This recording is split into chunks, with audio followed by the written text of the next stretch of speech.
Sheriff Harv looks real different now.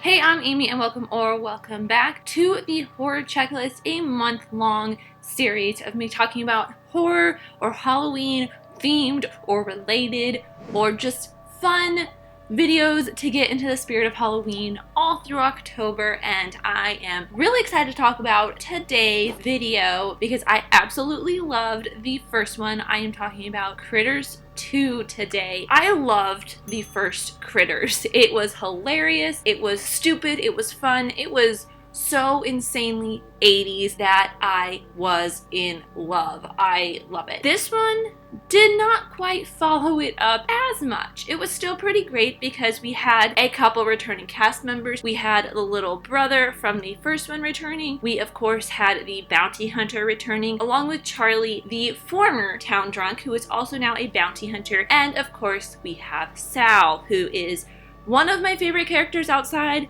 of the rock star bounty hunter. But let's get to talking about Critters 2. This one is like an Easter themed horror movie, which is very rare. You don't get a lot of Easter horror movies, so maybe I should have done this back in April or March. I don't remember when Easter is. I wasn't as enthralled with this one, but it is still fun.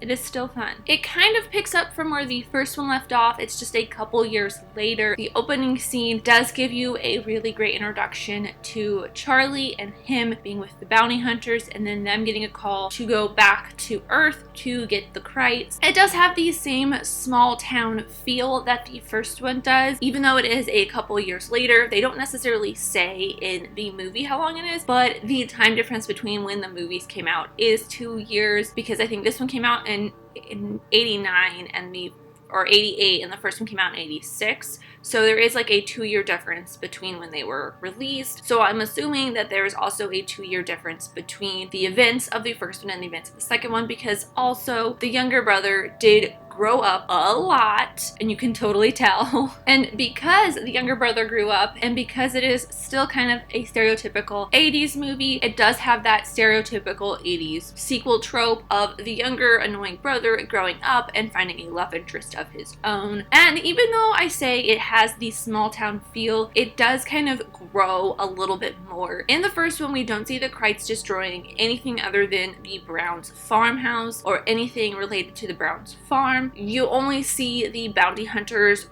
destroying the town. This one kind of expands from just the farmhouse to the entire town being destroyed, which is cool. It's like expanding, it's growing, it's great. I do like the fact that this one is slightly better paced than the first one, because we don't have to reintroduce a bunch of new characters. There is a couple characters that we do get introduced to, but it's a very quick introduction. They don't spend a lot of time because we do end up getting to know them a lot faster in this one. We don't have an entire sequence at the beginning of the film that's introducing each character. One of my chief complaints about the first one is that it takes forever to critter or get anything done. In this one, it's very quick and to the point. About the same amount of time in, it just seems to go faster because we don't have all of those boring character introductions, and it does get pretty gory. That is something that I noticed, that it got a lot more gory in this one than the first one. The sequels in 80s slash movies always get a little bit more gory in each iteration, so I'm kind of going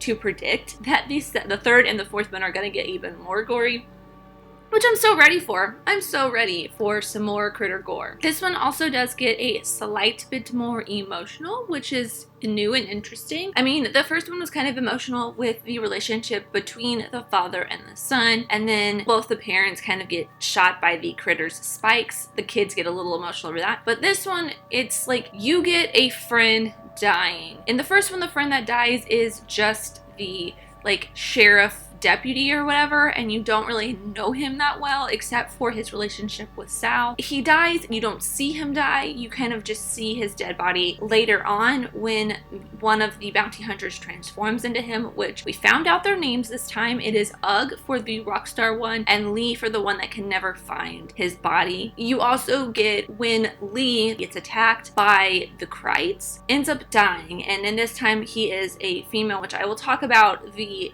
bounty hunters later, because you know that's like my favorite part of all of these movies. You get Ugg going pretty much catatonic, becoming a no-face again because he is so emotional over the loss of his friend and co-worker Lee. It's very sad and it's very emotional, surprisingly. And then at the end, when it seems like Charlie died, killing the gigantic ball of Kreitz, Ugg then changes into Charlie to honor him and goes back into space. And when we do find out that Charlie did not die, Harv, who is completely different actor, makes Charlie the new sheriff. So that's a pretty decent rundown of everything that happened in the film. So I want to talk about some of the more funny bits because that's what I love this series for. We get some crazy Foley sounds like Brad's shoes squeaking.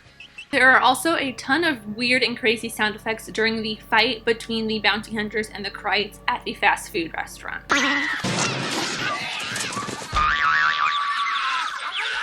Of course, Sal gets hysterical again. It's the best. And of course, more silly Kreitz critters shenanigans. One gets deep fried, and then in one scene, Lee shoots a reverse mohawk into the top of one of the Kreitz heads, and it says in its own gibberish language, "Bitchin',"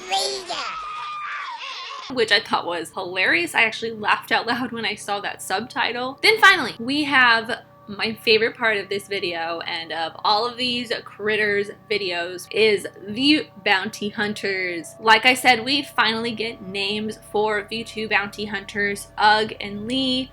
Ugg is the rock star looking one, and then Lee is the no-face one that keeps changing back and forth. It seems like Lee finally finds his body, which is a female Playboy model. I'm not going to show a whole lot of it because she is very scantily clad. Or Lee's transformation into her because, again, not quite YouTube appropriate. I do not want to get demonetized. And because Lee can still never find his body, he ends up changing into the fast food worker and then tries to change into a Freddy Krueger cutout, but change back into the Playboy model. I think that's everything. I know the noise outside my apartment is getting even more loud and I'm very upset because I have 5 more videos to film. But let me know your thoughts on Critters 2 if you have seen it in the comments down below. Of course, even though by the time this comes out I will have seen the entire first 4. I know there is one sci-fi one that came out this year. I will not be reviewing that in a series because it just came out and I had planned this before that movie was even announced. So there's that. But let me know your thoughts in the comments down below. Please don't spoil the next 2 for anybody else if they have not seen this, because, you know, you can watch it yourself. And like I said in the last Critters video, the entire box set is available for purchase because I highly recommend you guys check this series out. It's hilarious, it's fun, it's one of my favorites. And of course, if you purchase the movie from, or the box set from those links down below, I will get a small percentage that'll help make this channel even better. But thank you guys so much for watching. I really truly do appreciate you, whoever you are. Let me know who you are in the comments down below, and let's be friends. If you enjoyed this, like and subscribe if you're new, because I have talking things, movies, TV shows, filmmaking, film history, all that fun stuff, and I'll see you next time. Bye!